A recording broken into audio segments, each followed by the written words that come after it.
முதல்வரின் செயலர் உமாநாத் ஐஏஎஸ்க்கு எதிரான வழக்கை தள்ளுபடி செய்திருக்கிறது சென்னை உயர்நீதிமன்றம். உமாநாத் ஐஏஎஸ்க்கு எதிரான வழக்கானது தள்ளுபடி செய்யப்பட்டிருக்கிறது. தேர்தல் நடத்தை விதிகளை மீறியதாக உமாநாத் ஐஏஎஸ் மீது பாஜக வழக்கறிஞர் மோகன்ராஜ் தொடர்ந்த வழக்கானது தள்ளுபடி செய்யப்பட்டிருக்கிறது. விவரங்களை எமது செய்தியாளர் கிருஷ்ணமூர்த்தி விவரிக்க கேட்கலாம். வணக்கம் கிருஷ்ணமூர்த்தி, இந்த வழக்கின் முழு பின்னணி என? உமாநாத் ஐஏஎஸ்க்கு எதிரான இந்த வழக்கு தள்ளுபடி செய்யப்பட்டிருக்கிறது, விவரம் என்ன? வணக்கம். தேர்தல் நடத்தை விதிகளை மீறி செயல்பட்டதாக முதலமைச்சரின் செயலாளர் உமாநாத்துக்கு எதிராக நடவடிக்கை எடுக்க கோரிய வழக்கு தற்போது தள்ளுபடி செய்து சென்னை உயர்நீதிமன்றம் உத்தரவிட்டிருக்கிறது. தமிழகத்தில் தேர்தல் நடத்தை விதிகள் அமலுக்கு வந்துள்ள நிலையில் முதலமைச்சரின் செயலாளர் உமாநாத் தேர்தல் நடத்தை விதிகளை மீறும் வகையில் செயல்பட்டு வருவதாக குற்றம் சாட்டப்பட்டு பாரதிய ஜனதா கட்சியைச் சேர்ந்த வழக்கறிஞர் ஏற்காடு மோகன்தாஸ் என்பவர் சென்னை உயர்நீதிமன்றத்தில் வழக்கு தாக்கல் செய்திருந்தார். அந்த மனுவில் தொடர்ந்து முதலமைச்சரின் செயலாளராக உமாநாத் மாவட்ட ஆட்சியர்களுக்கும் காவல்துறை அதிகாரிகளுக்கும் உத்தரவுகளை பிறப்பித்து வருவதால் அவருக்கு எதிராக நடவடிக்கை எடுக்க வேண்டும் என்றும் அது தொடர்பாக தேர்தல் ஆணையம் உத்தரவிட வேண்டும் என்று கோரிக்கப்பட்டது. இந்த வழக்கை விசாரித்த தலைமை நீதிபதி அமர்வு இந்த விசாரணையின் போது தேர்தல் ஆணைய தரப்பில் பதில் மனு ஒன்று தாக்கல் செய்தது.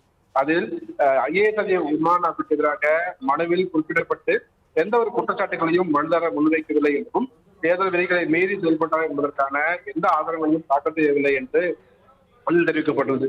தேர்தல் ஆணையத்தின் இந்த வழக்கை ஏற்றுக்கொண்ட நீதிபதி தற்போது இந்த வழக்கை தள்ளுபடி செய்து உத்தரவிட்டிருக்கிறார். தனலட்சுமி. முதல்வரின் செயலர் உமாநாத் ஐஏஎஸ்க்கு எதிரான வழக்கை தள்ளுபடி செய்திருக்கிறது சென்னை உயர்நீதிமன்றம். உமாநாத் ஐஏஎஸ்க்கு எதிரான வழக்கானது தள்ளுபடி செய்யப்பட்டிருக்கிறது.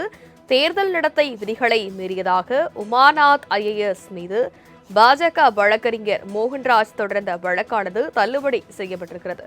விவரங்களை எமது செய்தியாளர் கிருஷ்ணமூர்த்தி விவரிக்க கேட்கலாம். வணக்கம் கிருஷ்ணமூர்த்தி, இந்த வழக்கின் முழு பின்னணி என?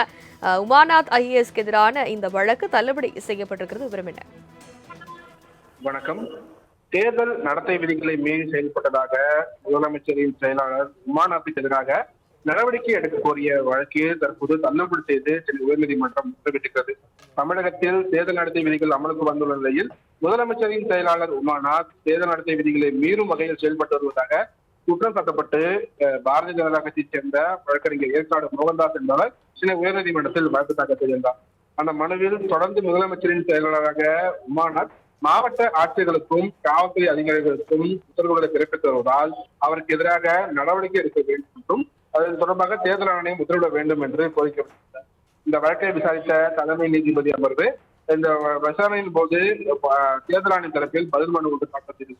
அதில் ஐஏஎஸ் உமாநாத்துக்கு எதிராக மனுவில் குறிப்பிடப்பட்டு எந்த ஒரு குற்றச்சாட்டுகளையும் மனுதாரர் முன்வைக்கவில்லை என்றும் தேர்தல் விதிகளை மீறி செயல்பட்டார் என்பதற்கான எந்த ஆதாரங்களையும் தாக்கல் செய்யவில்லை என்று தெரிவிக்கப்பட்டுள்ளது. தேர்தல் ஆணையத்தின் இந்த வழக்கை ஏற்றுக்கொண்ட நீதிபதி தற்போது இந்த வழக்கை தள்ளுபடி செய்து உத்தரவிட்டிருக்கிறார். தனலட்சுமி. விவரங்களுக்கு நன்றி கிருஷ்ணமூர்த்தி.